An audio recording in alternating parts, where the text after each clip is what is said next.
Assalamualaikum warahmatullahi wabarakatuh. Perkenalkan, nama saya Muhammad Kadafi, lokal Tadris Biologi B. Di sini saya akan membahas mengenai Phaeophyta atau biasa disebut dengan alga coklat. Phaeophyta adalah protista mirip tumbuhan yang memiliki talus bersel banyak.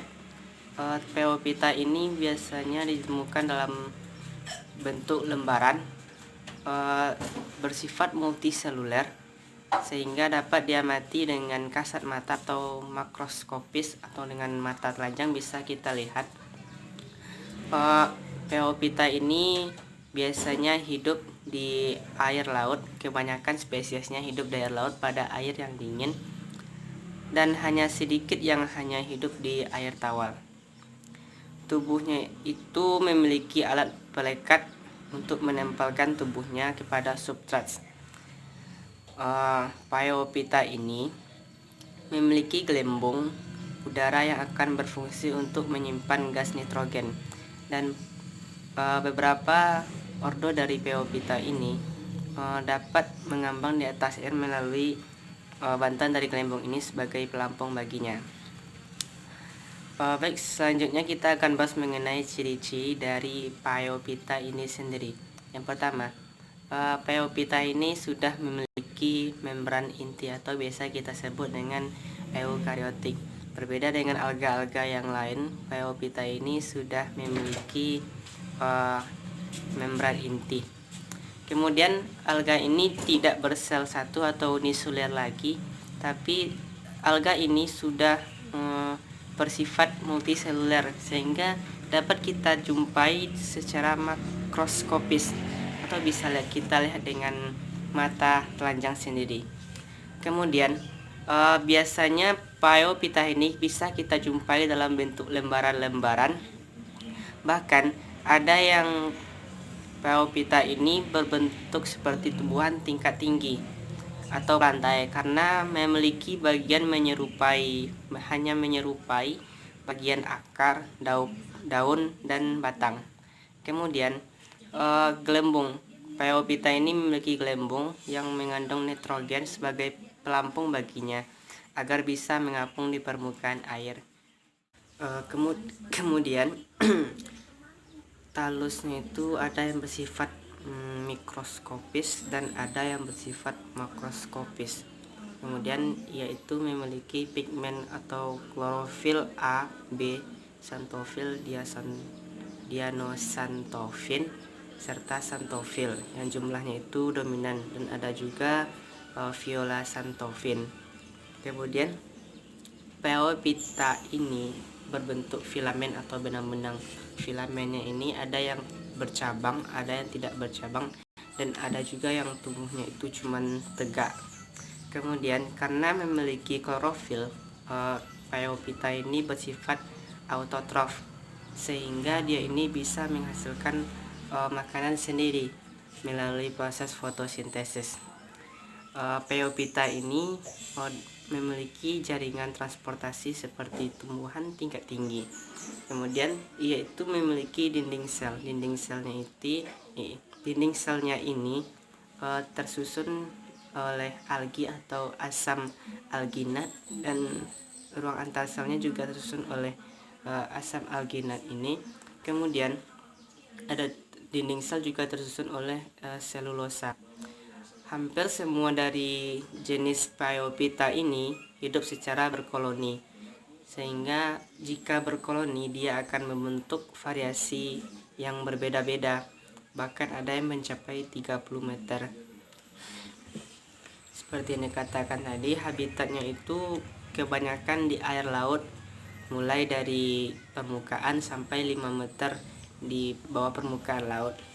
Air laut yang dipilih pun merupakan daerah yang sangat dingin, biasanya bersuhu dingin. Kemudian Phaeophyta ini akan menyimpan cadangannya berupa laminarin.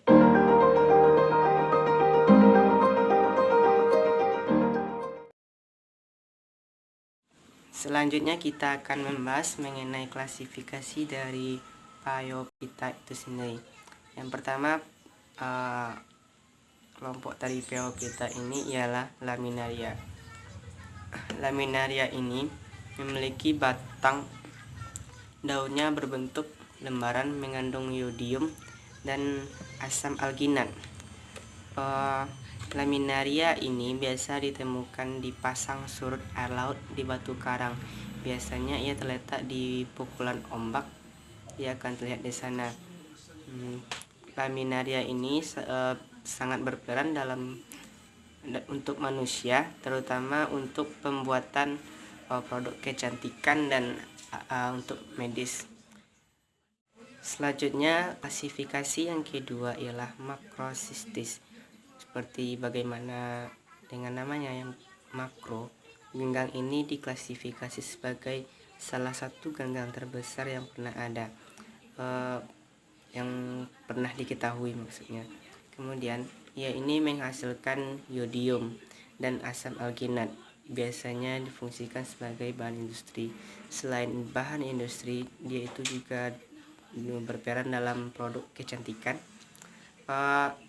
Makrosistis ini hidup di bawah permukaan laut yang bersuhu dingin sekitar rata-rata antara 21 derajat Celcius. Phaeophyta jenis ini dapat mencapai panjang sampai 30 meter, dan ada juga penelitian yang mengatakan mencapai 50 sampai 70 meter. Aplikasi yang ketiga Phaeophyta ini ialah sargasum.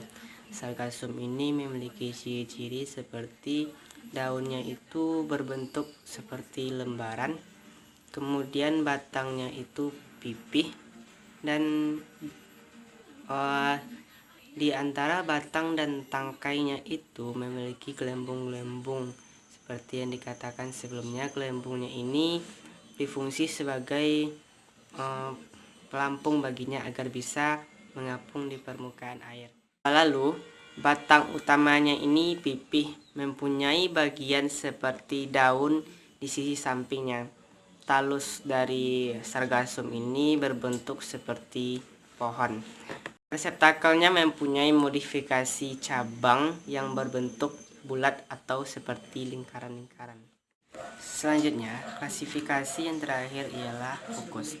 Fucus ini memiliki bentuk daun seperti lembaran-lembaran berupa lembaran, dan pada bagian TP-nya itu terdapat gelembungnya ini seperti yang kita ketahui digunakan untuk mengapung di permukaan air.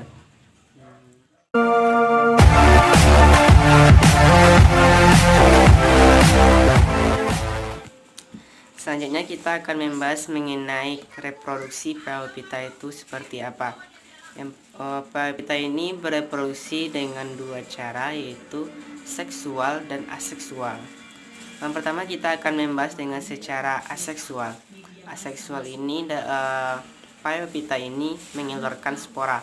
Spora ini dapat berupa zoospora maupun aplanospora. Zoospora ini merupakan spora motil yang dapat bergerak. Kenapa dia bisa dapat bergerak? Karena zoospora ini memiliki flagela yang akan membantunya untuk bergerak. Sedangkan aplanospora merupakan spora yang tidak memiliki flagel, sehingga dia itu geraknya itu sedikit, hanya dibantu oleh lender-lender yang akan membuatnya bergerak. Aplanospora ini biasa disebut juga dengan spora non-motil. Kemudian yang ketiga ialah reproduksinya secara aseksual ini dapat berupa fragmentasi. Fragmentasi yaitu bagian dari tubuhnya ini apabila terpotong atau jatuh akan membentuk individu baru. Kemudian yang kedua ialah seksual.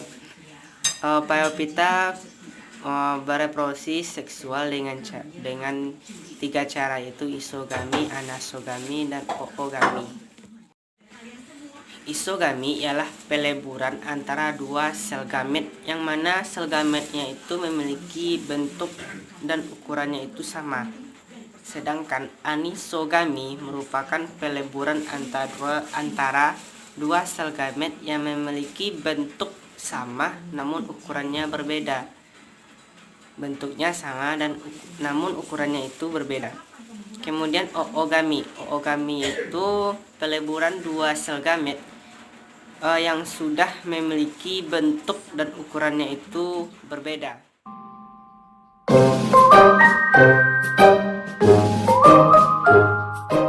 Selanjutnya yang terakhir kita akan membahas mengenai manfaat dari alga coklat atau Phaeophyta itu apa saja. Yang pertama, Phaeophyta itu menghasilkan iodin. Iodin itu unsur yang digunakan untuk mencegah penyakit gondok. Biasanya iodin ini kita temukan pada Phaeophyta jenis Macrocystis pirifera. Kemudian Phaeophyta ini juga digunakan sebagai suplemen untuk hewan ternak. Karena Phaeophyta ini kaya akan kandungan natrium, kalsium, dan sedikit mengandung fosfor. Kandungan ini kita temukan juga pada Macrocystis. Kemudian asam alginat ini yang menjadi senjata ampuh dalam manfaat Phaeophyta ini sendiri. Alginat ini nantinya akan berfungsi sebagai pengental pada produk makanan. Pengental produk makanan ini seperti es krim, sirup, keju, coklat, dan permen atau salad. Kemudian juga digunakan dalam pengental produk industri seperti industri jam, industri tekstil, industri pelapis kertas, tablet pil atau tablet itu dibungkus oleh dimanfaatkan dari Phaeophyta itu sendiri. Dan ada juga pasta gigi juga memanfaatkan dari Phaeophyta. Kemudian yang terakhir ada juga pengental produk kecantikan. Sebagian besar produk kecantikan ini dimanfaatkan dari Phaeophyta seperti hand body lotion, krim wajah, dan alat medis kecantikan lainnya. Baik, sekian penjelasan saya mengenai Phaeophyta atau alga coklat. Semoga video ini bermanfaat bagi kita semua, terutama sebagai pelajaran bagi diri saya sendiri, agar bisa jadi lebih baik untuk kedepannya. Mohon maaf atas segala kesalahan kata. Assalamualaikum warahmatullahi wabarakatuh.